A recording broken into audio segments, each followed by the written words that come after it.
We're the Meltdown here with yet another spoiler-filled review, this one the biggest of the year, no doubt about that. Deadpool and Wolverine officially out after what has felt like years of waiting for this property, years to see Ryan Reynolds and Hugh Jackman introduced into the MCU properly, and we are here to discuss it in all of its spoiler-filled glory. Yes, I have officially given the green light. We are going to go forward with every detail that we want to mention. So if you've not yet seen the movie, what are you doing watching this video right now? Go see the movie first. Put us in your save for later category, watch later category, and come back to us as we're about to get into all of those juicy details, all the cameos, all the laughs, everything that hit a chord with us. I am Meltdown host Tim Melton. That is Mr. John Lunsford, who's been holding back, and I appreciate it, so much information about this movie, because this is a film that is promising big reveals. It is a film that is promising that it is going to deliver high-profile cameos, and it is a film that has been covered in secrecy, where they even put out certain things to misdirect people who could potentially spoil the movie. You went into this film knowing a lot about it, almost everything about it, but you loved the experience. That's how you approach these films a lot of the times. Did you think this was a 5 out of 5 movie, John? I thought it was a 4.5 out of 5 movie. And am I officially allowed to spoil something now? Absolutely. Chris Evans in the movie. Anyway, no, I thought it was a very good movie. And I think, my approach to things, finding all the spoilers of the movie, like, I was so excited knowing one cameo that I don't know that I necessarily thought was going to be the biggest cameo, but I just, watching my theater, the people walk in, I was like, I can't wait to see this one cameo. And it was when Wesley Snipes rounded the corner. And that was by far the loudest reaction in our theater. And I was so excited, like, I know it's about to happen, because I knew the whole team of Elektra, Blade, and Gambit coming out. So I was like, I know it's about to happen. And everybody lost their mind. And I was like, this is so cool. Like, it had a little bit of a sense of, when we first saw Endgame, our schedule kept us from seeing it on opening night in a premium format. We had to just go see it in a regular theater, but we're like, we're not missing Endgame on opening night. So we went late to just a random theater to go see it. Then we went to go see it in AMC Prime as our main premium theater here the day after. And knowing, hey, when that hammer floats, it's about to go into Captain America's hands, like knowing they're about to freak out when this happens. Like, the truth is, it's so cool to see that. We had not planned to go to that Endgame screening, but we were buzzing about it so much the next day, and it was a 3-hour plus movie experience where we were like, I want to get another hit to the vein. And we definitely got it there with Endgame, and I saw that film in theaters multiple times. And that's a hit to the vein. I take every so often on YouTube, just pulling up to see the reactions to stuff like that, because that was such a moment in time. And this is one of those, is like, I cannot wait to see how people react to this. Now, would it have been cool to overall have reacted to it myself? Sure. But, like, there's also this extra joy of, like, people are about to lose their minds, and they lost their minds. And everything I thought was going to hit absolutely hit, which is why it's so good. We'll get into why I dropped it half a star here in a second. But overall, an incredible experience. Tyler, this was not a 5-star movie for you. It was not a 4.5-star movie for you. I think you finally landed on about 3 stars. Am I right about that? I haven't rated it. You haven't rated it? Yeah. It was frustrating, because there were points of this movie where I'd say, this might be like 3.5, 4-star even. And then there were points where they just kept beating the horse until it was atomized into the void. And those parts were like 2-star. I understood that reference. Yeah. I would hope we all do. Yes. And then we have Laurel Lunsford here, who went to go see Deadpool and Wolverine. And Laurel, I could not help but think during my screening, man, is Laurel enjoying the soundtrack to this movie, because as soon as it hit at the beginning, which John had kind of spoiled that for me too, she seems thrilled about it. Obsessed. I know we talked about it on the Meltdown earlier, that this is like a millennial movie. NSYNC was at the premiere, so she's like, is NSYNC in the movie? I was like, well, their music is. I thought they were going to be in the movie, honestly. I didn't say Lance Bass is round the corner or anything. But I loved it. I loved all the humor, which was like peak for like bringing up things that, like, Ryan Reynolds mentioning Blake Lively a few times, talking about Gossip Girl, which of course, I love that. And then Elektra, I think that one of the best scenes in the movie is the kind of shade that she throws at Ben Affleck when they said, "Oh, sorry about Daredevil," and she goes, "Oh, it's okay." Yeah, exactly. I loved it. Now, there are some deep cuts of celebrity culture type humor in this that a lot of people are going to be looking around going, I don't understand what they just joked about. But I was not one of those people. I knew every single reference, every single joke, and it hit at a high rate for me. And I find myself going like, this is hands down the funniest movie I've seen this year so far for me. And I really enjoyed the humor. And that's a big risk. A lot of people talk about Joker 2 and how big of a risk that's going to be with it being a musical. Yes. But I think making a superhero comedy that has the hype and the runtime that this one does and all of the weight on it to save the MCU is the biggest risk movie of them all, because people just don't churn out for comedies to the theaters hardly anymore. We have these phones that create algorithms that feed us exactly what we already find funny, and the theater experience is not a place where people typically turn for comedy, and those films are hardly even produced anymore. John, you found this movie also to be extremely funny, but I want to talk about the other side of this, and that is the violence. You held off on the Deadpool movies for a long time because comedic violence is not something that is really up your alley. It's not, you don't have a taste for it, you don't enjoy it. Totally understand that. This movie's full of comedic violence. You walked out with a 4.5 out of 5. If I told you that this would be the case back in, 2017, 2018, I would have been shocked for the answer. I think you would have been even more shocked for the answer. Yeah. Why did this movie work for you from a style that didn't turn you off from the amount of carnage that was happening on screen? So one of the more violent scenes was the opening scene while he's dancing around to Bye Bye Bye. That scene... So we went to go see it in IMAX because we have one IMAX theater here in Birmingham, and then we have a Prime that has kind of become the go-to theater. I did not want to see it in 3D, though, because imagine the blood in 3D instead. But I did not want to see it in 3D, so I was like, let's give our IMAX theater a go. Seeing it in IMAX is by far and away the premium way to watch a movie. Our theater just has old seats in it. That's the biggest problem. That's the only complaint I had about the theater. But watching that sequence, because... the scene I remember most from the last IMAX, because we don't watch IMAX much anymore around here, is Bohemian Rhapsody, the Live Aid scene at the end. Yes. So impactful because of the music and everything that's going on in the screen with the whole crowd and everything. I mean, it is incredible. Regardless of the movie, which was fine, that scene was so incredible. And when that starts off and is blasting a song that was so popular for us growing up and an incredibly choreographed, not just... Ryan Reynolds shaking his butt, but like the choreographed fight scene of it, like my eyes had to have been wide, my smile had to have been going, even though it's a brutally violent scene, it's just so well done that like I didn't even realize until about halfway through it, I'm like, I can't wait to get asked a question about violence tomorrow in our review, because then I realized, dang, this is violent. Like this is getting rough in here. But I was so enthralled by everything else around it, by him using the corpse of Logan, by the song that was playing, occasionally cutting to them dancing. And then there was one scene. What? Nothing. I'm dumb. There's one. I'll explain later. There's one scene of, because it kind of brings the names in with like, he brutally cut somebody and through the blood, their name pops up or something, like the cast and the producers and all that kind of stuff. And there's one that I kind of finally took me out of it of like, dang, this is violent. And there were a couple of moments last night that I was like, I just watched that, I guess. So there's still some moments in it, but overall the movie's done well enough. The humor while the violence is happening is done well enough. The music while the violence is happening is done well enough. There's crazy cameos going on at the same time as the violence. You were so enthralled with NSYNC music, you didn't even mind. I mean, honestly, it's kind of the truth. They're like, I was enthralled by everything that came with the music, not just the music itself, but everything that came with it. It's not just like violence for the sake of violence. Now it's over the top to add to what is going on the screen, definitely. But it didn't necessarily bother me from that. When this movie gets chopped up and put on YouTube, that will be one of the most streamed movie scenes. I loved it. From the MCU's history is that opening scene with Bye Bye Bye, in my opinion.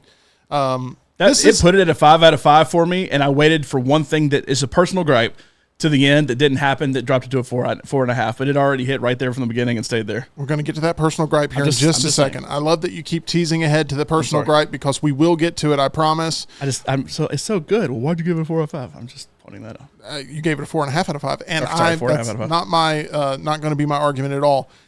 Laurel, this is an event. Oh, yeah. This is something that you brought up on our live show that Marvel fans are showing up for. It's almost like a concert-like atmosphere. Oh, yeah. They're totally into it.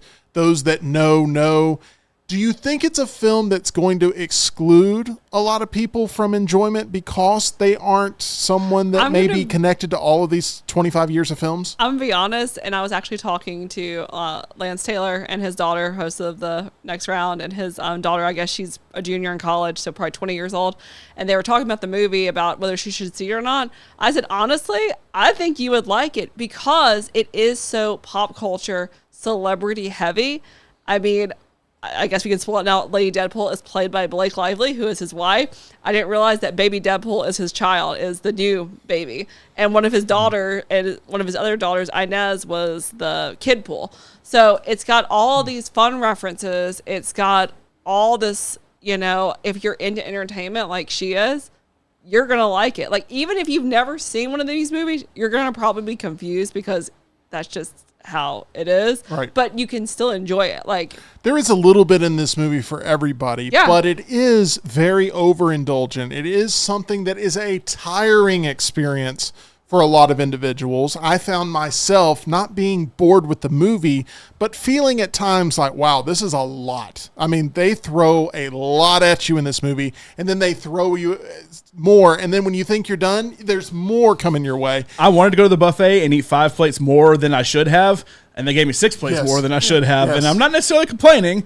It is a lot to take in. It's a lot. But by the time you digest it all, it's like, man, that was a good meal. I agree with you, but it is a lot to process. Tyler, who was your favorite character in the movie that wasn't Deadpool or Wolverine? Pass. No, not Blade? I mean, I guess he showed up for a little bit. That was cool. Oh, yes. Mr. Darcy himself. Yes. I say Tom. She said Mr. Darcy. His name I thought he was Paradox. really good. I love Matthew McFadden, and partly because he was on Succession, but also because, for me, it's Mr. Darcy. What did you think of Cassandra Nova, the main antagonist in the film? So I love her also because John and I watched The Policeman starring Harry Styles a few years ago, which I thought she was good in, but I know her because she played young Princess Diana on The Crown, which I was already a fan of because of that. I thought she was a good villain. Like, I liked her. So I'm starting to lean into potentially, Tyler, and I don't want to put words in your mouth, but I feel like you hated this movie. I mean, there were pieces I liked. If I saw just like a couple clips on YouTube, I'd say, oh, this looks really good. But what did you like? There were the action scenes were pretty good. Fight choreography, stuff like that. Yes, fight choreography was solid. I do think that a lot of the fight scenes just went on too long. I didn't really like Cassandra Nova. I liked her at first, and then towards the end when she just flips over basically Wolverine nothing. Popcorn bucket? Yes. Okay, I want you to do your best Cassandra Nova hand impression on the Wolverine popcorn bucket. Do you understand what I'm trying to ask you to do? Yeah, I got that off. Okay, John's going to work on that. Nobody cares about this part of it. But Tyler, safe to say this will not be a top 10 movie of the year for you. I'm still trying to find a rating because to be honest, I was thinking like, oh, I can't give this less than like a 3.5, and I'm going through my letterbox list, and I'm like, oh, well, I didn't enjoy this as much as that movie, didn't enjoy it as much as that movie, and then I get to Winnie the Pooh, Blood and Honey 2, and I go, oh, okay. Did I actually like the sequel to the Winnie the Pooh horror movie more than Deadpool and Wolverine? Yeah. The answer to that is yes, it seems. I still don't have an answer, honestly. Okay. Or we'll work through that. Perfectly A-okay to have that experience. John, that is terrifying actually to see. Yeah. And now that really is. Nova. You're going to break the popcorn bucket. We're going to have to send Tyler on a reconnaissance mission to get a second one. The merch behind all of this at the AMCs are, it's such an ingenious thing. People are buying it. Speaking of, we've also got the mug right behind Laurel. Laurel, if you want to grab it. The chalice looking. Yeah, it's right there. It's been added to the studio here and all of our decor. So this is cute. I picked that up because I thought it was going to be like a drinking glass, like a pint glass. And I opened the box when I get home because they can't serve you drinks in that. And I see that it is a ceramic chalice, and I realize you can put I am plant not in here. Only thing I don't like is the teeth. on Logan. I agree with you on that. You can put it looks like See, teeth. no teeth. You don't have to worry about teeth on this. Yeah, that's true. Because Okay. there's fingers coming out of it. John, you can put that away now. Okay, John, it is time for you to officially unveil your half-a-star nitpick that keeps this I knew what from it was being immediately a after five-star it finished. I knew.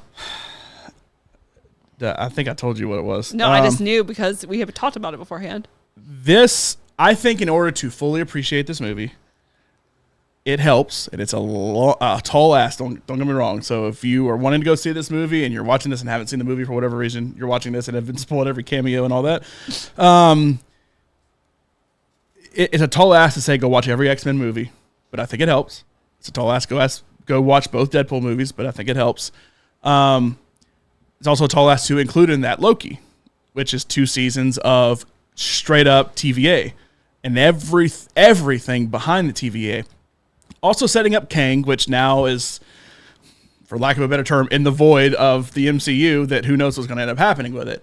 However, for spoilers for Loki Season 2, at the end of Loki Season 2, Loki becomes the TVA. The whole point of Loki Season 2 is that Loki stealing the Tesseract in Endgame, when they have to go back in time, he steals it and disappears after they leave Stark Tower after the Battle for New York. And that starts a different timeline from the sacred timeline that you hear about in this movie. Well, that explains why the sacred timeline is the sacred timeline Loki does, and why the offshoot timelines maybe aren't necessarily the best. Now they eventually learn we should leave the offshoot timelines, and they kill He Who Remains, that then spreads off a bunch of different timelines. But at the end of Loki, basically, timelines have been split off enough that there's a machine that holds them all together, and the machine that Kang created, or Victor Timely, that's a variant of Kang, created, can't hold all those crazy timelines together. So for Deadpool, the X-Men timeline, basically, for it to continue, the machine can't hold it in with the sacred timeline. So Loki becomes basically this big tree that ends up holding all the timelines. He becomes even more powerful than a god, basically. He can go through time and space himself by just thinking about it. He grabs every single timeline and brings it together and basically becomes the entire TVA and makes it his responsibility to keep every single timeline. And you don't feel like you got paid off in Deadpool and Wolverine and with Loki that. is only mentioned in, that's Elias from Loki, Season 1, Episode 5, when Elias shows up by Deadpool. I thought he was on one of the TV screens. Laura swears she saw him on one of the TV screens. He was on like I don't remember. I saw him on a TV screen. But even so, to be honest, John, I think I need a drink after that explanation from you. It's a lot. I do recommend it. And on my Letterboxd, they have the TV shows on Letterboxd. For me, number 5 in Marvel is Loki. Number 6 is Deadpool Wolverine. Number 7 is Spider-Man No Way Home. So we talked about that on the show today, between Spider-Man and Deadpool being the best of the post-Endgame storyline. But I still have Loki ahead of that. I loved Loki. I thought it was really, really good. I like the character of Loki. I do hope he appears in the movies at some point again, be it the next Thor movie or whatever. Because there also was a scene of Thor holding Deadpool, which was from Thor: The Dark World. And where I'm he's holding sure Loki. coming out of Doctor Strange and the Multiverse of Madness, there were WandaVision fans that wanted more WandaVision presented, and it's a similar situation here. Right. And Disney has not quite got down the formula right of the Marvel TV shows and how they connect to the Marvel Cinematic Universe. We did a Lunch's list of how to fix the MCU, and one of my things was pick one way of accessing the multiverse and stick to it, because there's so many ways of doing it. The way they chose for the biggest movie of the MCU so far was the TVA. Yeah. Loki has been the only main TVA thing, and they have explained that Loki has become basically the TVA and taken over power of the TVA, and this is all just now. B-15, who is the one that ultimately ends up arresting Mr. Paradox at the end, is from Loki. So there's aspects of Loki in here, but Loki himself and what he has done to the TVA was never brought in there, and so now I'm still thinking, leaving this for the big picture of the MCU, wait, Loki did all this stuff and became like the most powerful being in forever, and he never really was and all this shit got this. kind of weird there towards the end. If you haven't seen Loki season 2, it is kind of odd. I kind of thought Miss Minutes should have been in it, because I feel like Miss Minutes is such a vital part of that's a huge She part. ends up being a bad guy. In she Loki. ends up How being about Owen Wilson? Owen Wilson. Owen Owen Wilson too. I mean, you had B-15, so you had a little bit, but there was a lot of things you could have potentially done. That sounded like Everything Austin Everywhere All at Powers. That was like him trying to turn on a woman or something. Wow, baby. Wow. But anyway, but it did feel like an Austin Powers bit, by the way, when Deadpool was doing the stuff like behind the window to Wolverine, Oh, yeah, like that to very much taunt felt like him. that, yeah. That was very Austin Powers-esque. As the timeline gets down down to 1%. It's like, Oh, if only he had Austin Powers is the whole vibe I got from the third act of this. Yeah, movie. only if only I he got Cable Guy vibes when he's pretending to like go down the stairs. Yeah. Oh, yeah, that's kind of If like they remade the Cable Guy with Ryan Reynolds, I think people would be like, okay, I don't know why you can't bring back Jim Carrey, but I'll watch it. Yeah. I think when it comes to the big picture things, everybody projects what they want from it kind of on it. And so that's my way of projecting this. Because, like, I remember seeing a movie like Black Panther because it came out before Infinity War, I guess. Correct. That you're about to go into what is going to be the storyline of all storylines and comic book movies of all time. Right. And there's no big picture story of that other than it just introduces who Black Panther is and what Wakanda is, even though that had happened in Civil War. Monetarily ended up being Sebastian Stan the at right the end move. with the. That's it. And just Sebastian Stan at the end with, hey, you want your arm back? That's literally all they did. And Black Panther was a recruitment tool into the MCU for people who I get had it. never been in there before. So it was not meant to satisfy your needs. However, this movie, there's not one more designed for your age group, my age group, Laurel's age group. There's not one more designed to pay off the past quarter of a century. Just for it paid off. Yeah. And let me tell you my favorite part of the entire production. The highlight reel in the credits. Oh, Sure. yeah, Oh, that was so good. nice. I was love finding that. myself, and I found it so weird, but I was finding myself getting emotional watching it. I was the same way. legitimately getting emotional, where I was like, I'm going to have to freaking fight back tears during a Marvel credit sequence where they're paying so It much has been respect going to on the such building a blocks. long time too. Like I- it's been going. I mean, they looked so. Not that they look bad now, but they looked so young. Because Like they were. They were. I thought it was going to be a tongue-in-cheek thing when I heard the music start, and I'm like, oh, okay, this is going to be like a Deadpool tongue-in-cheek sort of revisionist Seems like it's kind of a history. little both of like, we're making fun of Fox, haha, you don't exist anymore, but Yeah. thanks for the memories kind of But thing. it was like, oh my gosh, it ripped the heart out of my chest. If I go back to watch this, I'm going to brace myself most for that moment. I'm getting emotional again just Wow. thinking about it. I know. And that I is found one it to be thing. great. And it paid respect to all the different movies. Fantastic Chris Four Evans, being a too, big yeah. part of it, Yeah. obviously with him being in the movie. But like that's one thing I didn't want to say on air because I feel like it kind of spoiled it. Is obviously this is all happening because of the Fox purchase, but this more so than this being really building up to the future of the MCU was a great homage to everything that was. Yes. Because us growing up, we kind of had three avenues of superheroes. We had what ended up being the MCU. We had what was the Fox aspect of things, and then we kind of had like DC with various and assorted projects, mostly Batman, but in different forms and all that. This is now one of those that's gone. It's now Disney, so it'll still be there, and characters will still be there, but that aspect of it is gone, and this is kind of the send off for it, and plenty of jokes made at Fox's expense.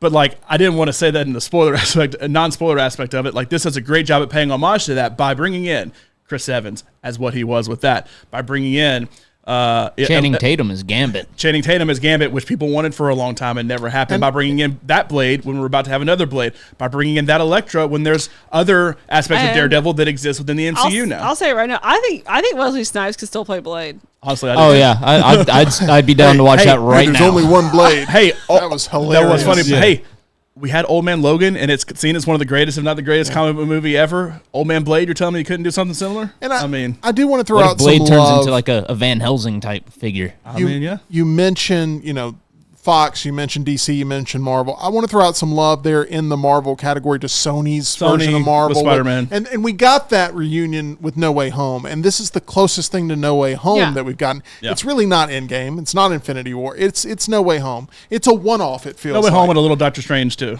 But what No Way Home and Deadpool and Wolverine will be judged on, unfortunately, with the culture we live in, it'll be how do you cash in on these characters now being a part of the MCU moving forward?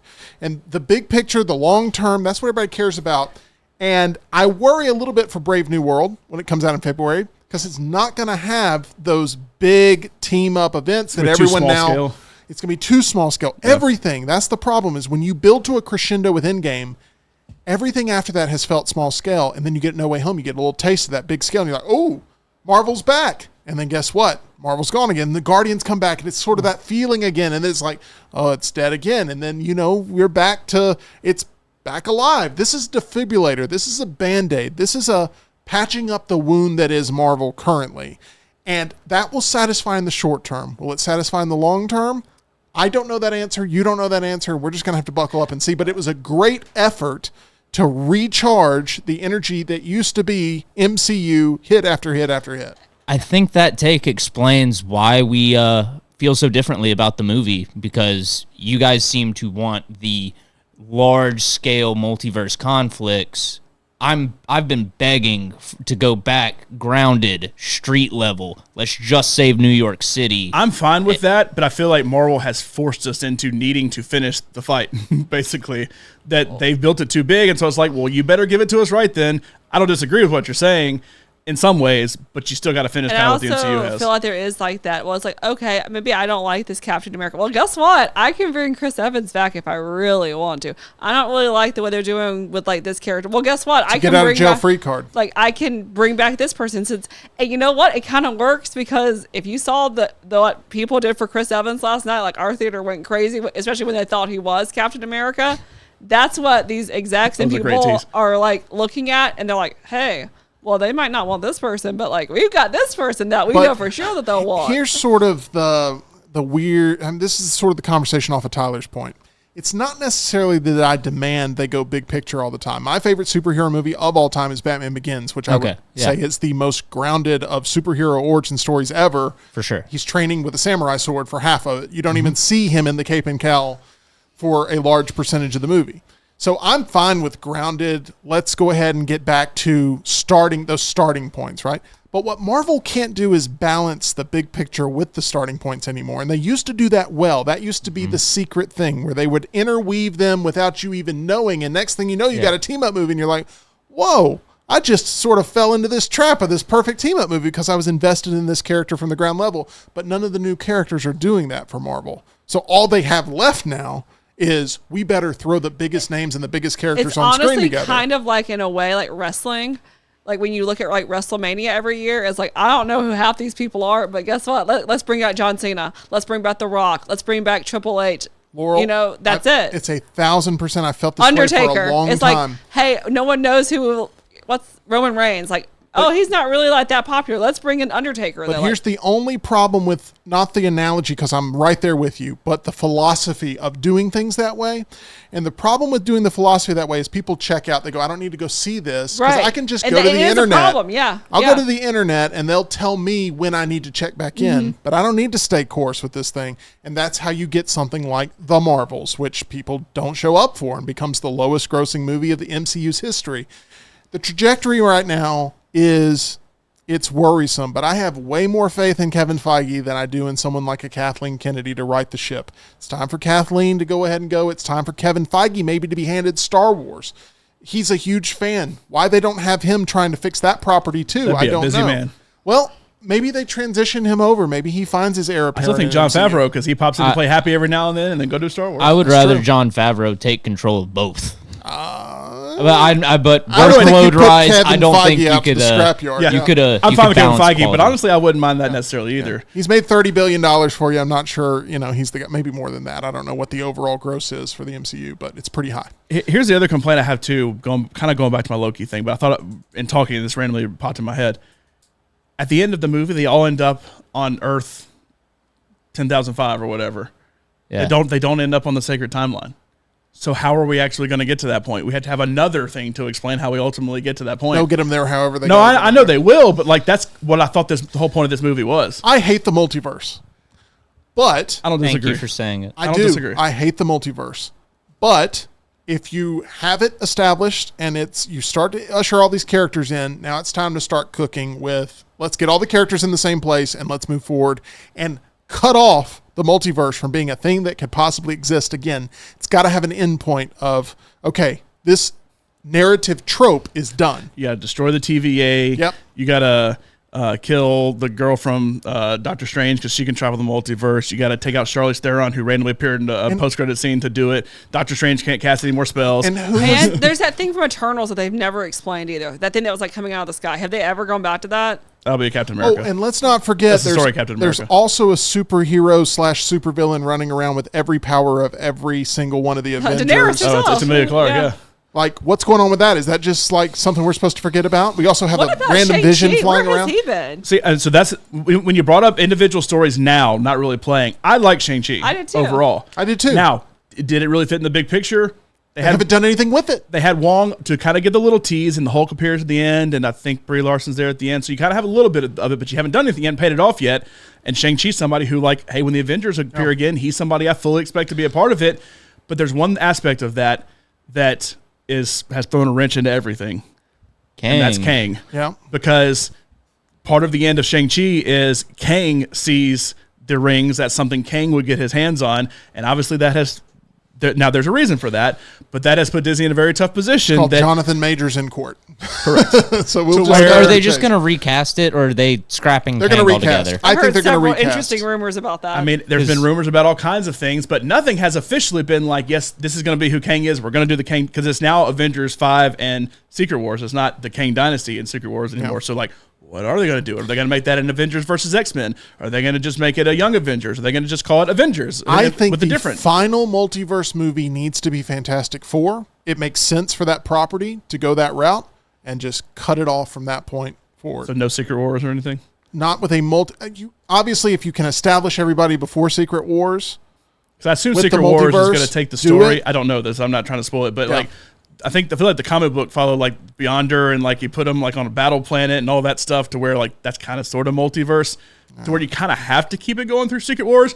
But whatever the end to Secret Wars is, much like Endgame, done. Yeah. Move on. Don't bring anybody back. I say recast everybody. I say do all kind of different stuff. It is completely done because it seems like after the Infinity Saga, like the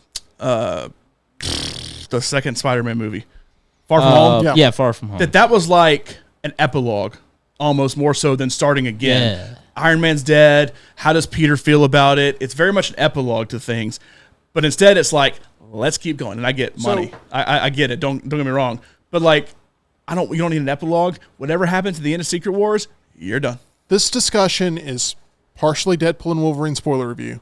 If you've seen the movie, you kind of know where we are on it, and you know that there's a million jokes per minute. There's a lot of violence, a lot of awesome fight sequences, a lot of cameos.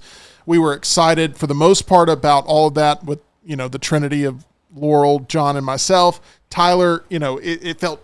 I call think it Blade Trinity that had Wesley Snipes and Ryan Reynolds. Sorry. Man, I'd rather go watch Blade Trinity. Triple H is in that movie too. And I hate Blade Trinity. Tyler didn't feel like it was earned, as a emotional response type film that, some people are going to be wild for this, and some people are going to be in the camp of like, man, that is just too much and it's overbearing and I don't like any of I it. thought the jokes were overbearing, and like the opening scene when Deadpool digs up Wolverine and just sort of Weekend at Bernie's him around to fight.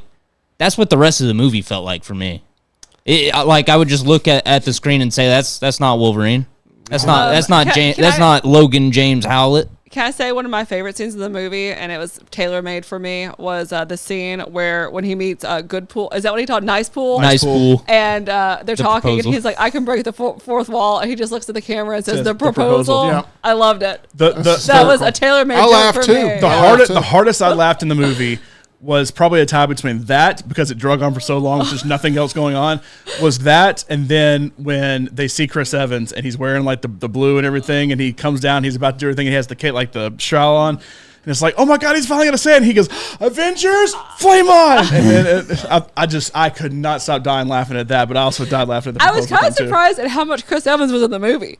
Oh, the end credit sequence, a lot of people are split on whether or not it's worth their time. I thought it was hysterical. I thought but it was even more like- Well, because the whole security point of footage. it is not Johnny saying that. It's that Chris Evans was so straight-laced as Captain America, Yeah. and then you see Chris Evans coming in that and just dropping every possible bad thing he could possibly say, when like he wouldn't even say one cuss word compared to like what Tony Stark or anybody else would There's do. a little bit of more of a Knives Out. Chris Evans, a little bit more of, I don't know. Where else have we Not seen another Chris teen Evans? movie. Knives Out is a good. Knives Out is where example. it's at. Not and another teen movie, I'm telling Yeah, I've you. never he shows passed up with Ryan Reynolds in that movie Free Guy. Is that it?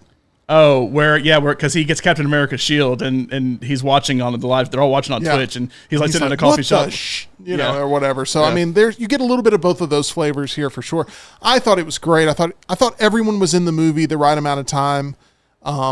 I think the violence in the movie, it works really well. A lot of the sequences are just some of the mind-blowing nerd stuff like Deadpool tells you you're going to get. I really think it's a quality movie. There's a lot of product tie-ins and stuff, but you expect that with a movie like this, and the marketing campaign's been heavy on that, so you're aware of that. But is this a movie that's going to stand the test of time? I don't believe so. And that's the only reason why I'm really not at a 5-star for this, is I don't think this is going to age well. It's a movie of the moment. And as of the moment, it's maybe a 5 out of 5. But I think it's going to be about a 4.5 out of 5 upon second, third, fourth viewing. There is a little bit of like an adrenaline rush when you're watching this movie for the first time, even if you know a lot of the plot points. Seeing the execution on screen is something that provides an adrenaline rush with the live crowd. If you're watching this movie without a live crowd 5 years from now on a plane, are you going to be as hyped up as you were this time or even the second or third time? And I just think it's going to lose luster. I don't want to watch a movie like this with a crowd around me necessarily, with all the violence and everything. There's a 3-year-old sitting next to me. Sorry, guy. That's true. I do feel like for us in our generation, it will. That, once again, it's the music. It's of the moment. We're the super nerds that have seen every movie and will continue to see every movie. But for anybody outside of that, for people who may still rewatch Logan and enjoy that, obviously you're not going to enjoy this movie 5 years from now. They didn't sample songs. They played entire songs, entire sequences, and I did too. But I could tell there were some people like, oh, this is going to go the entire time. Okay, this is a good time to go get a refill, or this is a good time to go do this. And with a movie that attracts this many people, you're going to have so many different viewpoints on this film. What's your viewpoint of Deadpool and Wolverine? We'd love to hear from you. We'll have more coverage on it all throughout the week here on The Meltdown for sure, as it is going to be something that we're talking about at year's end. Does it make our best of list? It is going to be a part of the discussion as well. John, over at MyBookie, you can have a lot of discussion about the college football season as you get signed up and ready to go for those Saturday slates where you can get in on the action. You can go place some futures on football, just like you can place futures on the Oscars. Will this get some visual effects stuff? You never know that it could potentially get nominated for. Go to mybookie.ag, promo code next round. You see it in the corner right there. You can play in the sports book. You can play entertainment futures, political futures, whatever in the sports book. You can go play in the casino, and you can go play in the live casino as well. Real dealers, real cards, real roulette wheels, all that fun stuff. Promo code next round, mybookie.ag. There's only one thing that didn't come up during this that I would have really liked to get into, and that was Channing Tatum as Gambit, and whether or not that is something we could stomach for the entire time. Was Not he a whole putting it movie. on a... No. I thought it was kind of making fun. He's like kind of a bad actor too. Well, it was hilarious in this movie. Yes. But if that movie had existed, it may have been up there for worst comic book movie ever made if we had to do a whole movie with Channing Tatum. Two things. I also saw it I as... also think he was playing it up. I think Yeah. he was playing it up. The voice, the accent would have had to have gone away if you're doing an actual movie, and the full head gear that was like this as he's walking around. It's like, I get you're trying to make it comic accurate, just like you did with Wolverine and all that, but you know what He you would have looked done like that the big in a head Gambit guy movie. from Ant-Man Quantum Mania a little bit. Oh, there or MODOK, something. yeah. Yeah, MODOK. He did kind of. But I feel like you were going to say something, Tyler, about Channing Tatum. Sorry, I as don't Oh, Gambit. yeah. 'Cause you're a Gambit My fan. train of thought completely derailed. What I was going to say is I felt like the accent was kind of making fun of X-Men Origins, too, because was it Taylor Kitsch that played him in that? That is correct. yeah. Real thick New Orleans accent throughout that. Funniest line in the movie to me, and I didn't expect it to be, but right now, currently, funniest line in the movie was when he was like, "Who's your dialect coach? The Minions or whatever?" That was a good line. Talk about just like the celebrity, the studio. I'm running it in my head. I'm like, wow, I can't believe that was said too. It is It's amazing how much other studio trashing there is. Obviously, it's Fox, plenty of Fox. But then when you see Henry Cavill, he's yeah. like, That "We'll was treat a you good so line. much better than they will," and then trash the I'm gonna Minions. say and- one other thing. Jennifer Gardner looked really good too. We talked about Blade. I don't know how it is. Ben Affleck, both of his exes now look so much better than he does. You had a Blade and Jennifer Gardner look better than Channing Tatum, who's the youngest one of them all. I'd agree with that. And Hugh Blade Jackman looked is Wolverine. fantastic. Unless And that Hugh was, Jackman, yeah, unless same that was thing. a body double, I mean, that is the I most think it's ripped him. Wolverine When we've it, ever when it seen. rips at the end there, Holy hell. got me hot. Okay. Okay, All right. that's a little bit extreme. I should have ended this 5 minutes ago. We appreciate everybody being here for our spoiler-filled review of Deadpool and Wolverine.